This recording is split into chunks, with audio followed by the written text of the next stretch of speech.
কক্সবাজার বাংলাদেশে অবস্থিত একটি প্রাকৃতিক সৌন্দর্যের মুকুটমণি, যেখানে বিশ্বের দীর্ঘতম সমুদ্র সৈকত সহ আরও অনেক প্রাকৃতিক, ঐতিহাসিক ও সাংস্কৃতিক স্থান রয়েছে। এটি শুধু একটি পর্যটন গন্তব্য নয়, বরং বাংলাদেশ ও দক্ষিণ এশিয়ার জন্য একটি উল্লেখযোগ্য সাংস্কৃতিক ও অর্থনৈতিক কেন্দ্র।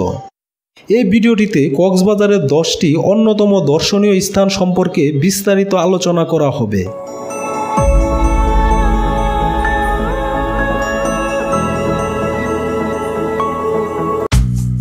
কক্সবাজার সমুদ্র সৈকত,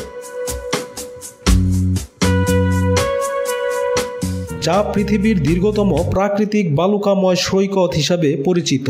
কক্সবাজারের সবচেয়ে প্রধান আকর্ষণ সমুদ্র সৈকতটি 120 কিলোমিটার দৈর্ঘ্য, যা টেকনাফ থেকে শুরু করে বদরখালী পর্যন্ত বিস্তৃত। এই সৈকতের সবচেয়ে আকর্ষণীয় দিক হল এখানে পর্যটকরা একই সময়ে সূর্যোদয় ও সূর্যাস্ত উপভোগ করতে পারেন। এটির সোনালী বালির প্রান্তরে ঝলমল করা সূর্য, ধবল ফেনার মতো ঢেউ এবং মনোরম বাতাস পর্যটকদের মুগ্ধ করে তোলে। এছাড়া সৈকতের পাশে রয়েছে বিভিন্ন হোটেল, রেস্তোরাঁ, কুটির শিল্পের দোকান, যা পর্যটকদের জন্য বিশেষ আকর্ষণ। এই সৈকতে বিভিন্ন বিনোদনমূলক কার্যকলাপের ব্যবস্থা রয়েছে, যেমন সমুদ্রে গোসল করা, বালির ভাস্কর্য তৈরি, প্যারাসেইলিং, জেট স্কিং এবং নৌকা ভ্রমণ। সৈকতের আশেপাশে অনেক ছোট ছোট হোটেল এবং রিসোর্ট রয়েছে, যেখানে পর্যটকরা তাদের অবকাশ যাপন করতে পারেন। ইনানী সৈকত। ইনানী সৈকত কক্সবাজার শহর থেকে প্রায় 25 কিলোমিটার দক্ষিণে অবস্থিত এবং এটি তার মনোরম প্রকৃতির জন্য বিখ্যাত। ইনানী সৈকতের বালুকা বেলা অত্যন্ত পরিষ্কার এবং সেখানে বড় বড় প্রবালের স্তূপ রয়েছে, যা সৈকতের সৌন্দর্যকে আরও বৃদ্ধি করেছে। সৈকতের আশেপাশে পাথরের স্তূপ এবং প্রবালের বিচিত্র বর্ণ পর্যটকদের মুগ্ধ করে তোলে। ইনানী সৈকতের পানি অত্যন্ত স্বচ্ছ, যেখানে সাঁতার কাটার সময় পর্যটকরা জলের নিচের প্রবালগুলো স্পষ্টভাবে দেখতে পারেন। এই সৈকতের আশেপাশে কোনো বড় বড় হোটেল নেই, তাই এটি একটি নিরিবিলি ও শান্ত পরিবেশের জন্য বিখ্যাত। যারা কোলাহল থেকে একটু প্রাকৃতিক সৌন্দর্য উপভোগ করতে চান, তাদের জন্য ইনানী সৈকত একটি আদর্শ গন্তব্য। হিমছড়ি জলপ্রপাত ও হিমছড়ি পাহাড়। হিমছড়ি কক্সবাজার শহর থেকে প্রায় 12 কিলোমিটার দূরে অবস্থিত।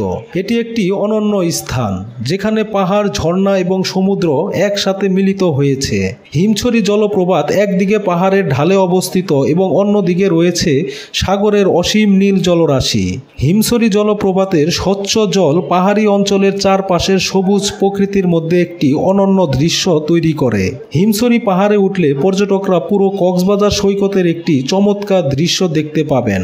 এখানে সূর্যাস্ত দেখার অভিজ্ঞতা সত্যিই অনন্য। পাহাড়ের চূড়া থেকে সূর্যাস্তের সময় পুরো সাগর একটি সোনালী রঙে রঞ্জিত হয়, যা পর্যটকের মনে চিরকাল স্মৃতিতে রেখে যায়। মহেশখালী দ্বীপ। মহেশখালী দ্বীপ কক্সবাজারের একটি সুন্দর দ্বীপ, যা তার মন্দির, মঠ এবং প্রাকৃতিক সৌন্দর্যের জন্য বিখ্যাত। এই দ্বীপটি কক্সবাজার শহরের উপকূল থেকে সামান্য দূরে অবস্থিত এবং নৌকায় পৌঁছানো যায়। দ্বীপটি মূলত একটি পাহাড়ি এলাকা, যার চারপাশে ম্যানগ্রোভ বন এবং লবণাক্ত পানির জলাভূমি রয়েছে। মহেশখালী দ্বীপের অন্যতম আকর্ষণ হল আদিনাথ মন্দির, যা হিন্দুদের জন্য একটি গুরুত্বপূর্ণ তীর্থস্থান। মন্দিরটি পাহাড়ের চূড়ায় অবস্থিত এবং এখান থেকে সাগরের মনোরম দৃশ্য দেখা যায়। মহেশখালীতে বৌদ্ধ বিহারও রয়েছে, যা বৌদ্ধ ধর্মাবলম্বীদের জন্য একটি বিশেষ তীর্থস্থান। দ্বীপের আশেপাশে ম্যানগ্রোভ বন এবং মাছ ধরার গ্রামগুলো পর্যটকদের কাছে বিশেষ আকর্ষণীয়। সোনাদিয়া দ্বীপ। সোনাদিয়া দ্বীপ কক্সবাজারের উপকূল থেকে প্রায় 9 কিলোমিটার দূরে অবস্থিত একটি ছোট দ্বীপ, যা তার প্রাকৃতিক সৌন্দর্যের জন্য বিখ্যাত। এই দ্বীপটি মূলত লাল কাঁকড়ার জন্য বিখ্যাত, যা দ্বীপের বালুকা বেলায় প্রচুর পরিমাণে দেখা যায়। এছাড়াও সোনাদিয়া দ্বীপে বিভিন্ন ধরনের সামুদ্রিক পাখির উপস্থিতি রয়েছে, যা এটি একটি পাখি প্রেমীদের জন্য স্বর্গরাজ্যে পরিণত করেছে। দ্বীপের আশেপাশে প্রচুর পরিমাণে প্রবাল এবং সামুদ্রিক প্রাণীর বাসস্থান রয়েছে, যা এটিকে একটি গুরুত্বপূর্ণ প্রাকৃতিক স্থান হিসেবে চিহ্নিত করেছে। এখানে পর্যটকরা ক্যাম্পিং এবং নৌকা ভ্রমণের সুযোগও পেয়ে থাকেন। সেন্ট মার্টিন দ্বীপ।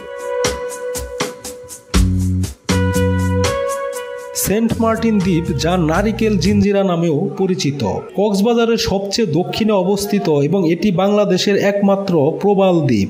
দ্বীপটি তার পরিষ্কার নীল পানি, সাদা বালুকাময় সৈকত এবং সুন্দর প্রবাল প্রাচীরের জন্য বিখ্যাত। সেন্ট মার্টিনে পর্যটকরা স্নোক্লেডিং, স্কুবা ড্রাইভিং এবং কায়ারিং এর মতো বিভিন্ন জলক্রিয়া করতে পারেন। দ্বীপের আশেপাশে প্রচুর সংখ্যক নারিকেল গাছ রয়েছে, যা দ্বীপের সৌন্দর্যকে আরও বাড়িয়ে তুলেছে। সেন্ট মার্টিন দ্বীপে প্রচুর ছোট রিসোর্ট এবং হোটেল রয়েছে, যেখানে পর্যটকরা তাদের অবকাশ যাপন করতে পারেন। এছাড়াও এখানে স্থানীয় দোকানগুলোতে তাজা সামুদ্রিক খাবার এবং স্থানীয় হস্তশিল্প পাওয়া যায়, যা পর্যটকের কাছে খুবই জনপ্রিয়। রামু বৌদ্ধ বিহার। রামু বৌদ্ধবিহার কক্সবাজার শহর থেকে প্রায় 16 কিলোমিটার দূরে রামু উপজেলায় অবস্থিত। এটি বাংলাদেশের অন্যতম বৃহত্তম বৌদ্ধবিহার এবং এটি বৌদ্ধ ধর্মাবলম্বীদের জন্য একটি গুরুত্বপূর্ণ তীর্থস্থান। বিহারটির প্রধান আকর্ষণ হল এখানে স্থাপিত বিশালাকার বৌদ্ধ মূর্তি, যা বাংলাদেশের সর্ববৃহৎ বৌদ্ধ মূর্তিগুলোর মধ্যে একটি। বিহারের আশেপাশের অঞ্চলটি সবুজ বনভূমি দিয়ে ঘেরা, যা এটি একটি প্রশান্তিপূর্ণ এবং আধ্যাত্মিক স্থান হিসাবে গড়ে তুলেছে। পর্যটকরা এখানে এসে বৌদ্ধ ধর্মের শান্তিপূর্ণ পরিবেশ উপভোগ করতে পারেন এবং বিহারের স্থাপত্য এবং শিল্পকর্ম সম্পর্কে জানতে পারেন। টেকনাফ। টেকনাফ কক্সবাজারের সবচেয়ে দক্ষিণে অবস্থিত একটি শহর, যা নাফ নদীর তীরে অবস্থিত। এটি বাংলাদেশের শেষ প্রান্ত এবং এখান থেকে মিয়ানমারের সীমান্ত স্পষ্ট দেখা যায়। টেকনাফের অন্যতম আকর্ষণ হল নাফ নদী, যেখানে পর্যটকরা নৌকা ভ্রমণ করতে পারেন। নাফ নদীর আশেপাশে প্রাকৃতিক সৌন্দর্য এবং মিয়ানমারের পাহাড়ের দৃশ্য পর্যটকদের মুগ্ধ করে। টেকনাফে সাফারি পার্ক এবং বিভিন্ন জাতীয় উদ্যান রয়েছে, যেখানে পর্যটকরা বন্যপ্রাণী এবং প্রাকৃতিক সৌন্দর্য উপভোগ করতে পারেন। এছাড়া টেকনাফ থেকে সেন্ট মার্টিন দ্বীপের জন্য নৌকা বা জাহাজে যাত্রা করা যায়, যা পর্যটকদের জন্য একটি বিশেষ আকর্ষণ। ডুলা হাজারা সাফারি পার্ক। ডুলা হাজারা সাফারি পার্ক কক্সবাজার থেকে প্রায় 50 কিলোমিটার দূরে অবস্থিত। এটি একটি বাংলাদেশের প্রথম সাফারি পার্ক। এই পার্কটি 900 হেক্টর এলাকা জুড়ে বিস্তৃত এবং এখানে বিভিন্ন ধরনের বন্যপ্রাণী দেখা যায়। পার্কে রয়েছে বাঘ, সিংহ, হরিণ, হাতি এবং বিভিন্ন ধরনের পাখি। পর্যটকরা এখানে জিপে করে সাফারি করতে পারেন এবং বন্যপ্রাণী দেখার সুযোগ পেতে পারেন। ডুলা হাজারা সাফারি পার্কে একটি বিশাল নদ রয়েছে, যেখানে পর্যটকরা নৌকা ভ্রমণ করতে পারেন। এছাড়া এখানে একটি ছোট চিড়িয়াখানা রয়েছে, যেখানে বিভিন্ন ধরনের প্রাণী রয়েছে।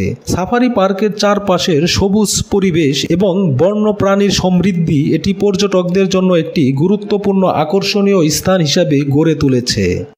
প্রিয় বন্ধুরা, ভিডিওটি শেষ পর্যন্ত দেখার জন্য অসংখ্য ধন্যবাদ। পরবর্তীতে সবার আগে ভিডিও পেতে অবশ্যই আমাদের ট্রাভেল উইথ ইসমাইল চ্যানেলটি সাবস্ক্রাইব করে রাখুন।